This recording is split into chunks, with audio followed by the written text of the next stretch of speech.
परम सत्कार गुरु प्यारी सात संगत जी, राधा स्वामी जी। संगत जी, आगे बढ़ने से पहले आपसे विनती है जी, अगर आप भी रूहानियत भरी साखियाँ सुनना पसंद करते हैं जी, तो चैनल को सब्सक्राइब करके आप भी हमारे साथ रूहानियत और आध्यात्मिकता से भरे इस खूबसूरत सफ़र पर चल सकते हैं जी। हमारा उद्देश्य ज़्यादा से ज़्यादा लोगों को परमात्मा की भक्ति में लगाना है जी। चलिए आज की साखी शुरू करते हैं। एक बार सतगुरु नानक देव जी मालिक की याद में रावी नदी के किनारे बैठे हुए थे। तब वहाँ पर सेठ दूनी चंद आया तो उसने भाई मर्दाना जी से पूछा कि यह कौन है। तो भाई मर्दाना जी बोले, यह जगत गुरु गुरु नानक देव जी है। सेठ दूनीचंद सतगुरु से बोला, आप मेरे घर भोजन करने आ सकते हैं, आज मेरे पिता का श्राद्ध है। सतगुरु नानक बोले, ठीक है, आप अपना पता बता दो, हम आ जाएंगे। तो यह सब देख भाई मर्दाना जी बड़े हैरान हुए कि सतगुरु तो किसी के घर भोजन करने के लिए इतनी जल्दी नहीं मानते, आज कैसे मान लिया। तो सेठ दूनीचंद ने कहा, महाराज, मेरा पता आप किसी से भी पूछ लीजिए, यहाँ सबसे अमीर मैं ही हूँ, मुझसे ज़्यादा अमीर यहाँ पर कोई नहीं है। सतगुरु को यह बात पता थी कि इसे अपने आप पर बहुत अहंकार है। संत महात्माओं का तो काम ही होता है भटके हुए लोगों को सही मार्ग दिखाना। सतगुरु ने भाई मर्दाना जी से कहा, चल भाई मर्दाना, आज इसी का नंबर लगाते हैं, आज इसको तारने चलते हैं। सतगुरु नानक भाई मर्दाना के साथ सेठ के घर आए और वहाँ पर सतगुरु ने देखा कि यहाँ लाइन लगी हुई है। नगर के वासी लंगर भोजन कर रहे हैं, 101 ब्राह्मण भी एक तरफ बैठे भोजन कर रहे हैं। जब सेठ दूनीचंद ने बाबा नानक को देखा तो उसने कहा, आप भी यहाँ बैठ जाओ, आपका भोजन भी लगवा देता हूँ। तो सतगुरु नानक ने कहा, पहले सबको खिला दो। तो यह सुनकर सेठ कहने लगा, आप तो बड़े संतोषी हो, सब्र वाले हो, नहीं तो यहाँ जैसे ही लंगर बंटना शुरू होता है लोग एक दूसरे पर टूट पड़ते हैं। तो सतगुरु ने पूछा, सेठ, यह लंगर किस लिए लगाया है। सेठ कहने लगा, महाराज जी, यह अपने पिता अपने पितरों के कल्याण के लिए लगाया है, आज मेरे पिताजी का श्राद्ध है। तो सतगुरु ने पूछा कि पिताजी का कल्याण हो गया। तो सेठ ने कहा, हाँ महाराज, 101 ब्राह्मण खाकर चले गए, सुबह से पता नहीं कितने लोग लंगर करके चले गए और अभी भी लंगर चल रहा है। सब ने यही कहा, तेरे पिता का कल्याण हो। सतगुरु नानक कहने लगे, परंतु अभी तेरे पिता का कल्याण नहीं हुआ है, वह तो एक शेर की जूनी में जंगल की झाड़ी में 3 दिनों से भूखा बैठा है। यह बात सुनने के बाद वह सेठ हैरान हो गया। सतगुरु ने कहा, ये जो तूने मेरे लिए थाली लगाई है, इसे ले जा, वहाँ नदी के दूसरी तरफ झाड़ में तेरा पिता शेर बनकर बैठा है, हमने नज़र कर दी है इस थाली में, अब यह प्रसाद बन गया है। यह सब सुनकर सेठ को विश्वास नहीं हुआ और वह सोचने लगा कि इतने सालों से श्राद्ध कर रहे हैं, किसी ने कुछ नहीं कहा और आज इन्होंने तो नई बात कह दी। लेकिन सतगुरु नानक जी की यह बात सुनकर वह सेठ डर गया और कहने लगा, महाराज, वह तो शेर है, कहीं मेरे ऊपर हमला ना कर दे।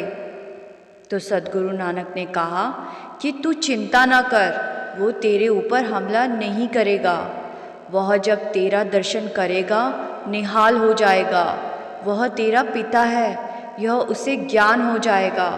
और सतगुरु ने कहा, अब तू जा दूनीचंद, जब तक तू लौट के नहीं आएगा हम तेरे इंतज़ार में यहीं बैठे रहेंगे। तो सतगुरु की बात मानकर वह सेठ चल पड़ा।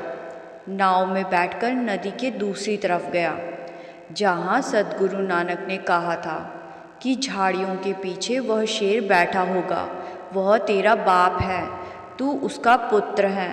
तो जब वह झाड़ियों के पीछे गया तो वहाँ उसे वही शेर मिला, और जब झाड़ खड़कने की आवाज़ हुई तो शेर ने मुंह ऊपर किया। सेठ दूनीचंद को लगा मेरा बाप भी मुझे ऐसे ही देखता था, उसकी आँख भी ऐसे ही लगती थी। तो उसने सद्गुरु की दी हुई प्रसाद की थाली उसके आगे रखी और कहा, आप कई दिनों से भूखे हैं, तो इसीलिए गुरु नानक जी ने आपके लिए प्रसाद भेजा है। और जैसे ही शेर ने वह प्रसाद खाया तो उसने शेर का रूप त्याग कर जीवात्मा का रूप धारण कर लिया और कहने लगा, दूनीचंद जल्दी जा, तेरे घर परमात्मा रूपी नारायण आए हैं, उनकी कृपा से मेरा कल्याण हुआ है, तो अभी जा और जाकर उनके चरण पकड़ ले, कहीं वह चले ना जाए। दूनीचंद ने पूछा, पिताजी क्या मेरे द्वारा ब्राह्मणों को खिलाया जाने वाला भोजन आप तक पहुंचता था? वो बोले, अगर ऐसा हुआ होता तो मैं पिछले 3 दिन से भूख से तड़प ना रहा होता। और उसने कहा कि तुम जानना चाहते हो कि मैं इस जूनी में क्यों आया? क्योंकि मेरा अंतिम समय जब आया तो पड़ोस में मांस बन रहा था और मांस की महक मेरे पास आई, और मेरे अंतिम समय में मुझे लगा कि अगर थोड़ा मुझे भी मिल जाए तो मैं भी खा लूँ। यही इच्छा मेरे मन में रह गई, इसीलिए परमात्मा ने मुझे शेर की जूनी दे दी कि अब जितना मर्जी मांस खा, क्योंकि अंतिम समय में मन में जैसा ख्याल आ जाए परमात्मा उसी तरफ भेज देता है। अगर अंतिम समय मालिक याद आ जाए तो वह खुद लेने आ जाए। इसके बाद सेठ जब घर आया तो गुरु नानक जी के चरणों में गिर पड़ा और कहने लगा, सद्गुरु आपने सच कहा, आज मेरे पिता का कल्याण हुआ है। और वहाँ पर सद्गुरु ने उसे एक और उपदेश दिया।